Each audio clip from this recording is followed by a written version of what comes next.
Bagi banyak dari kita, perasaan dikhianati adalah salah satu emosi terburuk yang bisa kita alami. Secara definisi, orang yang mengkhianati kita adalah seseorang yang dekat dengan kita. Seseorang yang kita percayai, bisa jadi itu adalah teman, pasangan, rekan bisnis dekat, atau seseorang yang dekat dan kita sayangi. Ketika mereka mengkhianati kita merasa terpuruk. Landasan kokoh yang kita pijak dengan percaya diri telah berubah menjadi pasir hisap.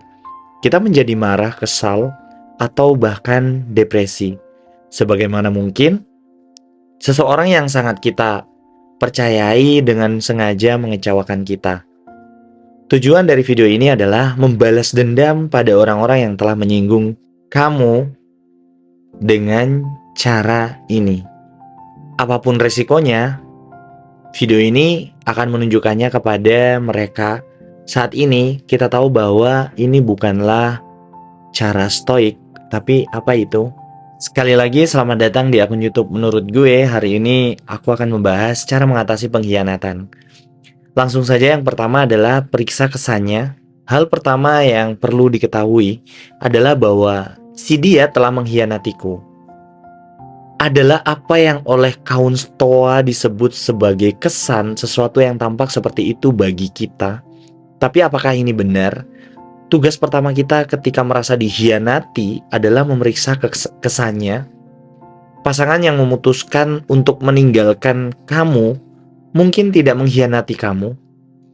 Kamu mungkin mengabaikannya atau bersikap acuh tak acuh padanya selama bertahun-tahun dan tidak memperlakukannya dengan baik.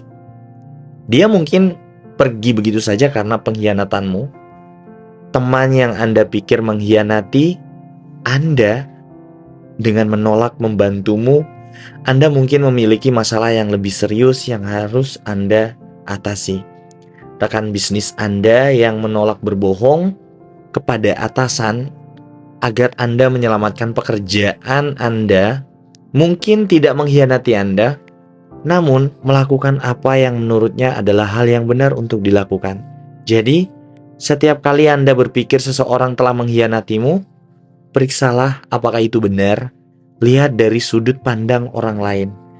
Dalam banyak kasus, kamu mungkin melihat bahwa orang tersebut pada umumnya tidak termotivasi untuk mengkhianatimu, melainkan untuk melakukan apa yang benar bagi dirinya atau bagi semua orang pada umumnya. Ketika kamu melihat ini, kamu akan melihat bahwa tidak ada pengkhianatan. Kalaupun ada, mungkin tidak seserius yang kamu bayangkan pada awalnya.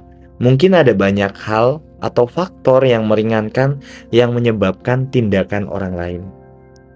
Yang kedua, sekalipun itu adalah pengkhianatan, hal itu tidak memalukan. Bahkan ketika seseorang benar-benar mengkhianati kita, hal itu tidak menunjukkan apapun tentang kita. Itu tidak memalukan bagi kita dan tidak perlu diganggu. Itu berada di luar diri kita seperti gelombang laut atau matahari terbit. Tidak ada yang benar-benar bisa mengkhianati kita selain matahari, bulan, angin, dan ombak. Mereka melakukan apa yang mereka lakukan sesuai dengan sifat mereka. Tidak ada yang merendahkan kita, tidak ada yang bisa menghentikan kita menjalani kehidupan yang ada di bawah kendali kita. Satu-satunya pengkhianatan yang penting bagi kita adalah pengkhianatan yang datang dari diri kita sendiri. Pengkhianatan orang lain adalah urusan mereka. Jika Anda merasa terganggu dengan pengkhianatan orang lain, Anda mungkin ingin memikirkan hal ini. Bagaimana bisa jiwa yang tidak terampil dan tidak terlatih membingungkan jiwa yang terampil dan terlatih? Ini yang aku maksud adalah kamu. Dari kata-kata Marcus Aurelius, meditasi. Jika kita dengan pemahaman kita tentang prinsip-prinsip stoik tidak dapat melihat bahwa pengkhianatan bukanlah apa-apa bagi kita, mengapa kita harus mengharapkan orang lain yang tidak memiliki pelatihan sama sekali melihat kerugiannya? Pengkhianatan tidak berbahaya bagi kita, tetapi hanya bagi pelakunya.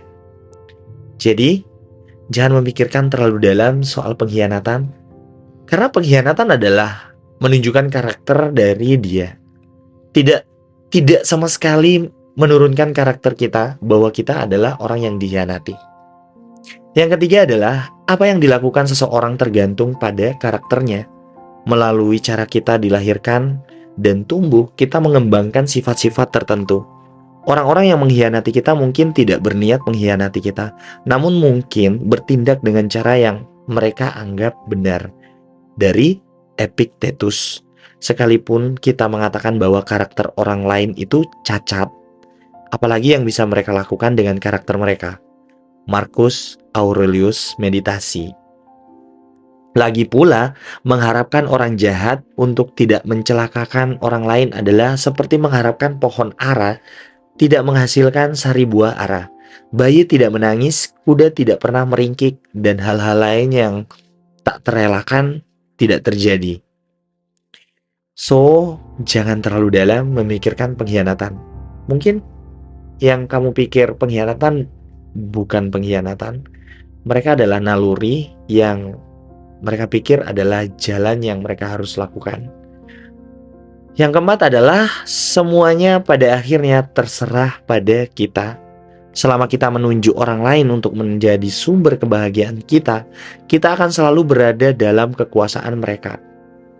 Namun kita tahu bahwa pada akhirnya kebahagiaan hanya bisa datang dari diri kita sendiri. Catat, kebahagiaan hanya bisa datang dari diri kita sendiri. Wajar jika kita merasa kesal jika seseorang mengkhianati kita. Namun, jika kita terus merasa dikhianati dan membiarkannya menguasai kita mungkin ingin memikirkan hal ini. Ketika Anda menyalahkan orang lain atas perasaan negatif Anda bersikap cuek. Ketika Anda menyalahkan diri sendiri atas perasaan negatif Anda membuat kemajuan. Anda menjadi bijaksana ketika Anda berhenti menyalahkan diri sendiri atau orang lain. Bagaimana jika kamu kesal setelah semua ini? Mungkin pikiran Anda tentang pengkhianatan boleh dirubah, karena sebenarnya pengkhianatan adalah tidak ada. Mungkin mereka pikir hal yang memalukan bagi kita adalah hal yang benar untuk mereka.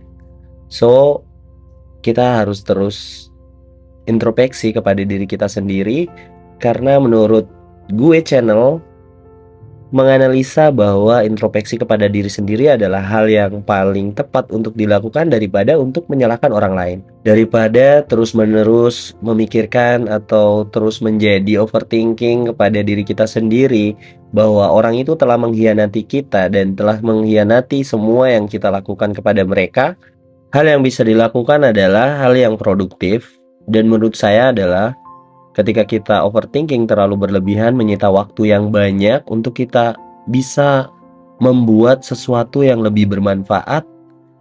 Walaupun memang benar-benar kita dikhianati oleh orang itu, sepertinya kita harus bisa lebih cepat atau kita lebih pintar untuk menghadapi situasi yang seperti ini.